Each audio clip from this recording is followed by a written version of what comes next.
Bonjour Gabriel Attanziou, on va y arriver. Merci d'être avec nous, vous êtes professeur d'anglais et c'est vrai que le thème de ce déplacement, effectivement, c'est l'école et en particulier la rentrée scolaire 2023. Vous attendez quoi de la part du président de la République ?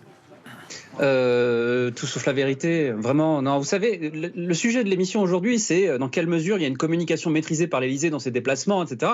Je vais vous raconter comment ça se passe quand il y a un déplacement d'un ministre non officiel, secrétaire d'État et a fortiori du président dans une école.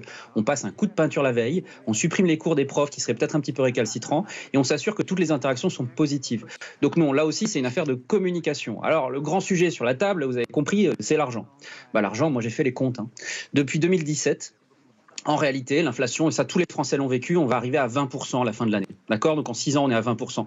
Quelles augmentations ont eu les profs ? 3,5%. Voilà, 3,5% contre 20% d'inflation. Pourtant, si vous écoutez un petit peu les interventions de M. Blanquer à l'époque, de M. Diaye désormais, du président bien évidemment, c'est on augmente les profs tous les 4 matins, etc. C'est un mensonge. Il y a eu 12 balles par mois pour la prime informatique, 40 balles pour quelque chose qui n'a rien à voir, et désormais, aujourd'hui, ils vont dire bon, on va essayer de compléter, etc. On sera encore en deçà de ce qu'on gagnait il y a 6 ans. Je voudrais vous lire 3 phrases parce que c'est intéressant du communiqué que j'ai là, c'est le communiqué de l'Élysée qui définit l'objectif de cette visite. Il est écrit que le chef de l'État a redit son engagement de changer notre école pour lui permettre de renouer avec l'ambition d'être l'une des meilleures d'Europe. Avec le travail, l'ordre républicain, l'école par le progrès qu'elle véhicule est l'un des 3 chantiers à déployer pour rebâtir l'indépendance de la France. Vous réagissez comment à ces propos ? Eh ben, vous savez quoi, je suis dans mon bureau, donc je le vois, ça me fait penser à ce bouquin que j'avais lu de Agathe Lambray, vous voyez, qui racontait la campagne du président l'année dernière. Enfin, et ce qu'on voyait, c'est que c'était l'amateurisme complet en matière d'école. On voit que Alexis Collère rencontre d'autres technocrates. Et sur l'école, sur un coin de table, ils se sont dit, allez, et si on supprimait les concours de l'enseignement, si on faisait ceci, si on faisait cela. Et en réalité, ils n'ont pas vraiment de vision pour l'école. Vous savez, moi, je crois profondément au travail. Et je pense que tous les Français, c'est le cas.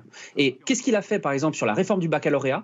Aujourd'hui, dans tous les lycées de France, depuis mars, parce que les épreuves de bac ont été avancées 3 mois plus tôt, eh bien c'est beaucoup d'absentéisme et c'est beaucoup de stratégies et de petits arrangements par rapport aux évaluations. Non, en réalité, tout ce qu'il a fait sur l'école, parce qu'il ne connaît pas le métier en réalité, ça a été de décourager les efforts des Français. Donc si le niveau baisse, c'est aussi très largement de sa responsabilité. Et le chef de l'État, je poursuis le communiqué, qui a rappelé l'importance fondamentale de l'éducation nationale, ça vous allez être forcément d'accord, pilier de notre pacte républicain, dit-il, garant de la lutte contre les inégalités et le déterminisme, condition du progrès pour mieux vivre, au moins en tout cas dans le discours. Vous ne pouvez être que d'accord avec lui, je suppose.